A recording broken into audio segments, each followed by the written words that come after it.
Assalamualaikum warahmatullahi wabarakatuh. Anak-anak Bapak semua, apa kabarnya pada pagi hari ini?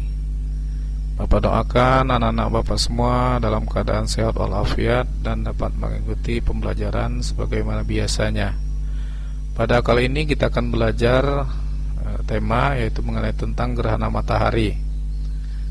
Nah, gerhana matahari terjadi ketika bulan, bumi, dan matahari dalam satu garis lurus. Kedudukan bulan berada di antara bumi dan matahari. Kita lihat ya, bumi dan matahari, bulan. Nah, kedudukan tersebut menyebabkan cahaya matahari ke bumi terhalang oleh bulan. Inilah yang menyebabkan terjadinya gerhana matahari. Nah, gerhana matahari ini menjadi tiga.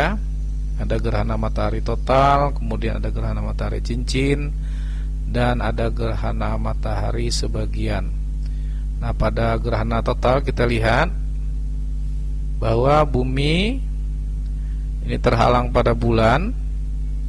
Nah, bagian penumbra bumi yang terdapat pada bagian penumbra, maksudnya adalah bagian inti, ini sangat gelap.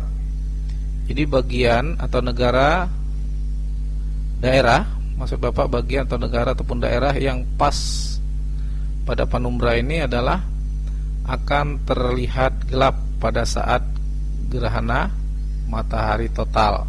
Nah, sedangkan bagian penumbra, daerah yang bagian penumbra ini matahari terlihat kabur ataupun tidak jelas. Nah, inilah terjadinya gerhana matahari total, ya. Jadi bagian bumi yang terletak pada penumbra ini sangat gelap. Nah, kemudian pada gerhana matahari cincin.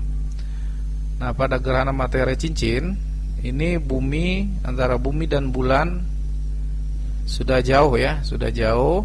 Nah, jadi sehingga hanya terjadi gerhana matahari cincin.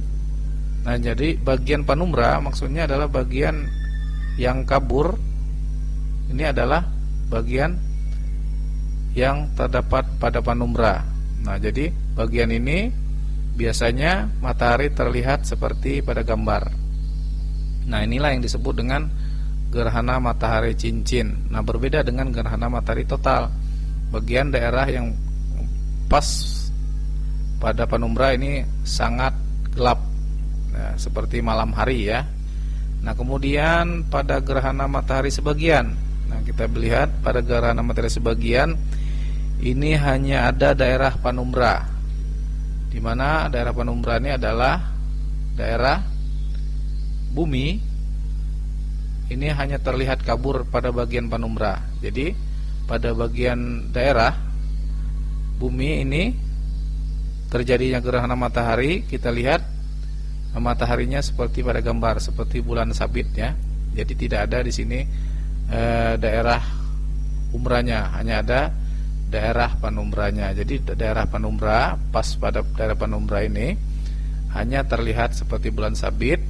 Maksudnya adalah masih matahari terlihat kabur dan tidak sepenuhnya terlihat atau tidak total gelap. Nah, inilah penjelasan Bapak untuk mengenai tentang gerhana matahari pada pagi hari ini. Mudah-mudahan anak-anak Bapak semua memahami dengan penjelasan Bapak, dan Bapak akhiri dengan wabillahi taufik wal hidayah. Assalamualaikum warahmatullahi wabarakatuh.